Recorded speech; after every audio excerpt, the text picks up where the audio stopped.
My name is Matthew Walker. I am a professor of neuroscience and psychology at the University of California, Berkeley, and I am the author of the book, Why We Sleep. We certainly know that a lack of sleep will actually prevent your brain from being able to initially make new memories.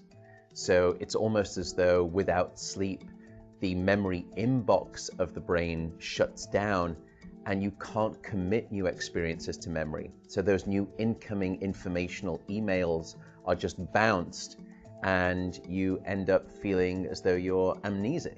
You can't essentially make and create those new memories. We also know that a lack of sleep will lead to an increased development of a toxic protein in the brain that is called beta amyloid, and that is associated with Alzheimer's disease, because it is during deep sleep at night when a sewage system within the brain actually kicks into high gear and it starts to wash away this toxic protein, beta amyloid. So if you're not getting enough sleep each and every night, more of that Alzheimer's related protein will build up. The more protein that builds up, the greater your risk of going on to develop dementia in later life. What are the effects of sleep deprivation on the body? Well, there are many different effects. Firstly, we know that sleep deprivation affects the reproductive system. We know that men who are sleeping just 5 to 6 hours a night have a level of testosterone which is that of someone 10 years their senior. So a lack of sleep will age you by almost a decade in terms of that aspect of virility and wellness. We also know that a lack of sleep impacts your immune system.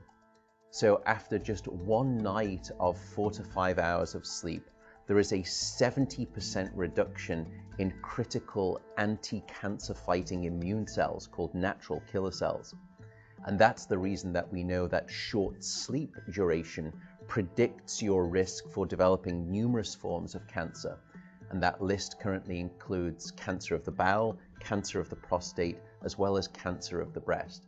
In fact, the link between a lack of sleep and cancer is now so strong that recently the World Health Organization decided to classify any form of nighttime shift work as a probable carcinogen. So in other words, jobs that may induce cancer because of a disruption of your sleep-wake rhythms. We also know that a lack of sleep impacts your cardiovascular system, because it is during deep sleep at night that you receive this most wonderful form of effectively blood pressure medication. Your heart rate drops, your blood pressure goes down. If you're not getting sufficient sleep, you're not getting that reboot of the cardiovascular system. So your blood pressure rises. You have, if you're getting 6 hours of sleep or less, a 200% increased risk of having a fatal heart attack or a stroke in your lifetime. There is a global experiment that is performed on 1.6 billion people twice a year, and it's called daylight savings time. And we know that in the spring, when we lose 1 hour of sleep, we see a subsequent 24% increase in heart attacks the following day. Another question perhaps is, what is the recycle rate of a human being? How long can we actually last without sleep before we start to see declines in your brain function or even impairments within your body? And the answer seems to be about 16 hours of wakefulness. Once you get past 16 hours of being awake, that's when we start to see mental deterioration and physiological deterioration in the body. We know that after you've been awake for 19 or 20 hours, your mental capacity is so impaired that you would be as deficient as someone who is legally drunk behind the wheel of a car.